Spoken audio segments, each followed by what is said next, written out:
Good day, everybody.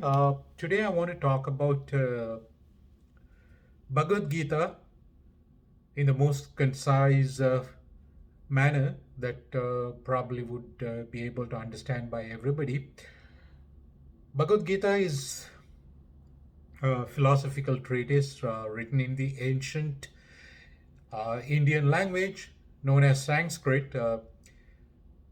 Sanskrit is considered to be a dead language now, just like Latin. But it is most of the uh, ancient philosophies from India is originally written in Sanskrit. Now that all that apart, what is Bhagavad Gita?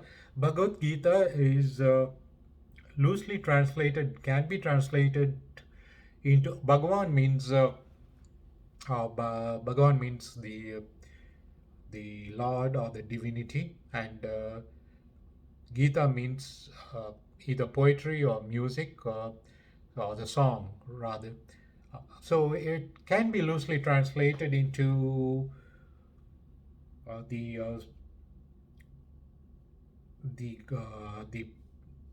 truth conveyed in by the God or the divinity or the divine truth conveyed in poetic form. That's the closest I can think of. Anyways, Bhagavad Gita has an interesting mythology behind it. It's called the Mahabharata in the northern Indian states, and sometimes called Mahabharat, and in the southern region it's Maha in southern Dravidian language. It's Mahabharatam. Whichever way you want to say it, it's let's call it Mahabharata in English.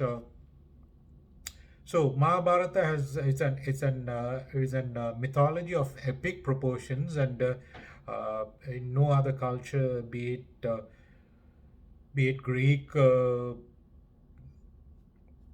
Ethiopian, or any other culture for that matter, uh, you don't find mythology of this epic proportion. So, anyways, all that besides the point. Bhagavad Gita happens in the backdrop of this mythological uh, epic story, and it happens in the battlefield just just prior to a war is about to be waged between two clans coming from the same dynasty, and it is a conversation or discourse between two individuals. One is said to be Lord Krishna, the divinity or the divine incarnation of the Hindu god Vishnu, and so Krishna, in his human incarnate form, becomes Arjuna's closest friend, a relative, and ally. In the battlefield, he chooses to become Arjuna's charioteer, and all this has some significance. Without going into all those details, what's this whole message behind Bhagavad Gita? That's what we are trying to get into. In a concise form, I want to get to the crux of the Bhagavad Gita. Anyway, as the story goes, it's two clans from the same dynasty. It's On one side we have warrior prince Arjuna with his four brothers, who are said to be righteous and uh, the good personify the good elements of human life. And on the other side, we have 100 brothers who are nothing but nothing but evil, uh, evil that you can think of.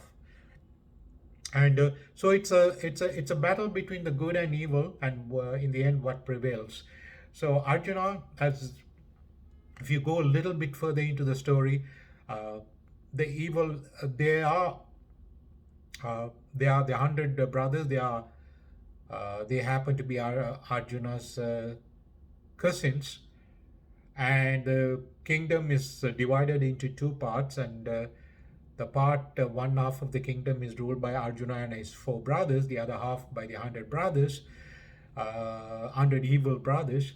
And these evil brothers deceitfully claim uh, Arjuna's side of the kingdom, and in a crooked dice game, Arjuna's older brother, who loses the kingdom to the evil brothers.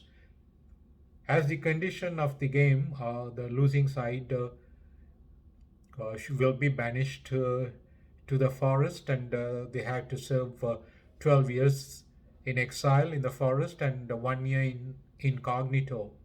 For those of us who are not familiar with these terms, please look it up in the dictionary, the term incognito.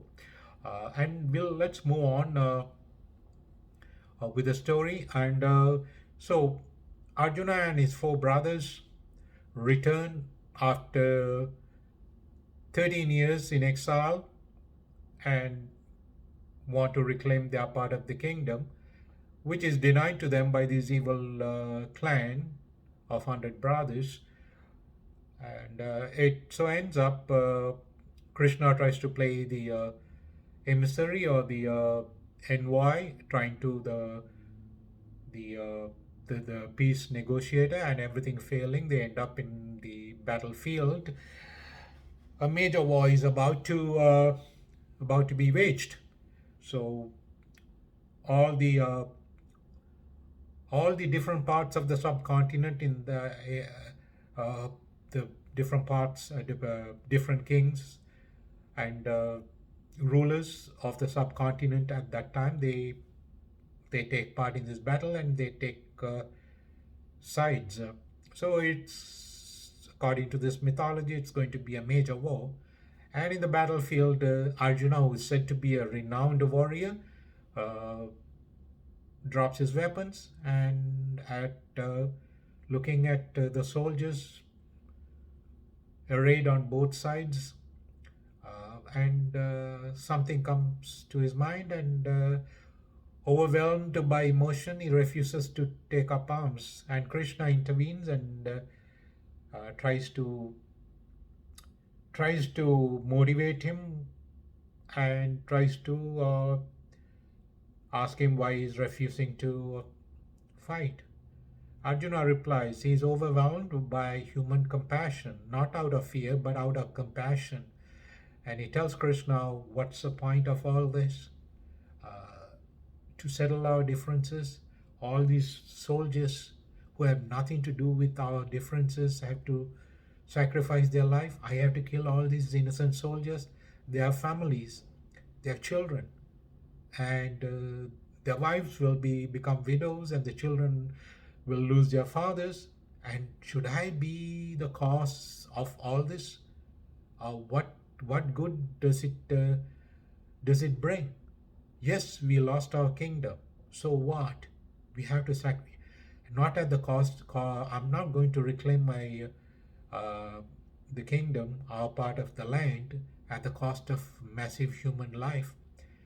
And overwhelmed by impending carnage and human compassion, Arjuna refuses to fight. He's about to quit. He says, I don't need this. I'm walking away. And Krishna intervenes and teaches him the life, the philosophy of life, the ethics of life, and what is called dharma, which is loosely translated in English as appropriate behavior. Dharma is more than appropriate behavior, it's the righteous behavior, and what is right, what is what brings what what uh, what what is carried out in the well-being of humankind, for the welfare of humankind, is righteous behavior. But this righteous behavior, or the appropriate behavior, or it will vary time to time, uh, given the context. In the context of war, uh, killing hundreds of thousands of innocent lives, or even millions of innocent lives, by bombing an enemy, is considered to be the appropriate behavior. But if you have a, a grievous uh, dispute with your neighbor, you cannot kill your neighbor. It becomes murder. But a mass murder in a war, it's not considered mass murder. So such is the appropriate behavior, but it's highly debatable, and it's very subjective, because the winners always have the retain the right to tell what is appropriate behavior, and the prevailing side will will have achieved the will retain the right to tell you what is right and what is wrong. Way it goes, it's debatable. All that aside, in this epic story, Arjuna refusing to fight and Krishna imparting the knowledge and the wisdom of life and justice, ethics, and so on, forms an entire treatise which became Bhagavad Gita. Uh, what Bhagavad Gita seems to teach upholds true in many ways to this day, and it is interesting. So unlike the other philosophies we coming from the Western cultures, why it's the distinct difference is Arjuna at some point is keeps asking questions, why not, and so on, and Krishna keeps giving the answers, and in the end Arjuna is befuddled and struck by Krishna's teachings, and he asks Krishna, please tell me, you have taught me something that I never knew, and everything you say seems right, but who are you? I know you as my best friend. You have been always there for me, and I know you as my relative, best friend, ally and counsel. You have been always there for me. But today I'm seeing something more than all that. Who are you really? And Krishna's answer runs into pages and pages. He talks about the opposite polarities of life. And his answer, I'm just making it very brief. He says, I'm the I'm the light and darkness. I am the right and wrong. I am the thought and the thinker. I am the answer and question. I am I'm the I'm the flame of the sun, light. I am the bravery of uh, bravery present in the heroes. I am the cowardice that's in the timid people. I am the truth. I am the universal intelligence animating this cosmos. And it goes on. And he talks about the opposite polarities. In the end, he says, I am the question and I'm the answer. I am Krishna and I'm Arjuna. I'm also Vyasa, who is the author of this treatise, and I am the ultimate intelligence present in nature, the cosmic intelligence, and an iota of this intelligence, a minuscule of that intelligence, is present in you. Because you are present in me, I am present in you. Uh, do not look for me elsewhere. To look deep inside of you, and you shall find me. And it goes on and goes on. I'm just this is as far as I can put it in a nutshell. So in the end, Arjuna is enlightened, and the justice prevails, as it's outlined in the epic story. And and see, the entire Bhagavad Gita has has an allegorical message, and it is just like any work of literature. The literary devices are used, metaphors, personifications. Krishna personifies intelligence, the ultimate cosmic intelligence. Arjuna personifies the confused human soul, and the chariot Arjuna is in, and Krishna is driving that chariot. That chariot symbolizes the human body, and Arjuna is the human soul trapped in that body, and Krishna is the intelligence that driving that vehicle, the human body. And the five horses in the chariot are metaphorically uh, denoting they are the five human senses that needs to be controlled, and the reins that control the horses held by Krishna by is said to be the human mind. So the human mind thinks through the soul, that uses the intelligence, and the intelligence that we tap into controls the five uncontrollable human senses, and thus the soul is enlightened using the mind uh, to to control the senses.